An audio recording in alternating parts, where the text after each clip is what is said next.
or the counselors and all that to take care.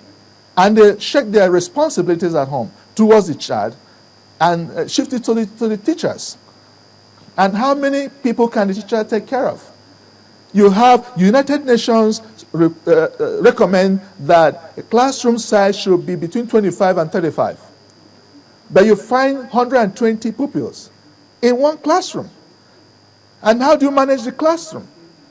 How do you pay attention to different students? So these are the larger picture, these are the larger challenges that we are having in the education system. So we need to really invest heavily, provide more schools, and then encourage competition so that schools and students will compete, and in that process, the best will come out of them.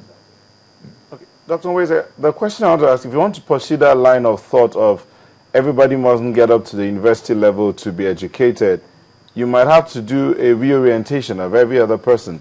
But the other question will now be, what kind of infrastructure, apart from providing schools, what kind of infrastructure should be in place to encourage a level playing field for everybody, as you proposed earlier?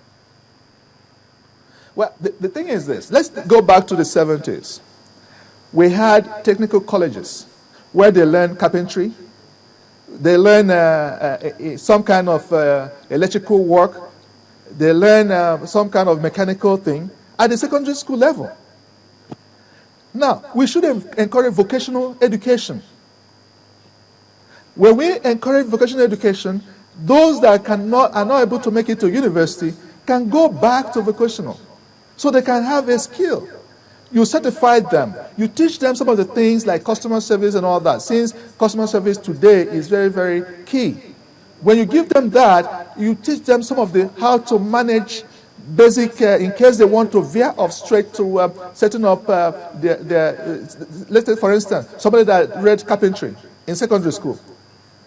You know, some of these people, so-called expatriates that you bring from Europe and China, from some of these places, especially China, they did not go to universities, proper universities. They went to technical colleges. I know because some of my friends who run companies employ them. And they don't have a university education. But you can't say that they're not educated. So that is the point I'm making. Let us encourage technical education, vocational schools, so that the way they used to be what we call GTC, Government Technical College, in the 70s. But today, when the military took over, some of this, they just, dastardize some of these things, and they did not follow up, and everything, turn everything upside down. And we began to have these challenges that we're having. And every focus is now geared towards having a university education. Even the polytechnic is not being regarded, it's not being appreciated. Meanwhile, the people that we borrowed the polytechnic concept from, they are using it to really develop the economy. Mr. Nweze, we're rounding up. Sorry to butt in there. Pay less attention to university certificate and go to technical and then go to polytechnic, so that, because we need these skills. Let's take, for instance, Lagos State. When they were doing some job, they couldn't get technicians. They had to borrow technicians from outside the country, from Togo and all that, to lay tiles. We can teach them tiling. They don't need to go to university to learn tiling. So we need to focus, so that, because if you want to a house, if you're building a house, and you find Togolese and some of these people doing being better artisans than the Nigerian counterparts. Mr. Nweze, just quickly before we go, because we're rounding off in a moment, we have talked about this. What are you looking forward to seeing moving forward from now? Well, what I want in respect, as regard this unity schools. Yes. Well, the thing is that the federal government, if they want to establish unity schools, they should have policies that will unite Nigeria. Where they have discriminatory policies, it will further disunite us than to unite us.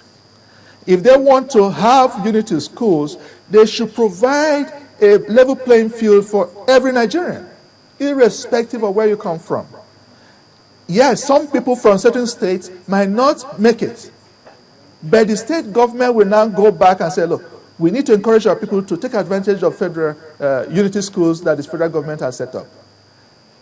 Even the managers of the unity schools will call states that do not have students in a particular year and say, look, your state, there's nobody from your state this year. What happened? How can we help?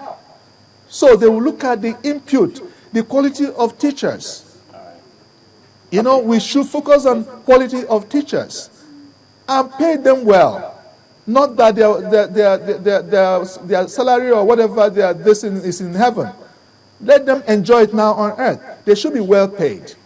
Okay? At least a commensurate salary, knowing that appreciate what the quality of things that they're doing. So we should focus on quality input. And that input is the kind of teachers you get in to teach this to them.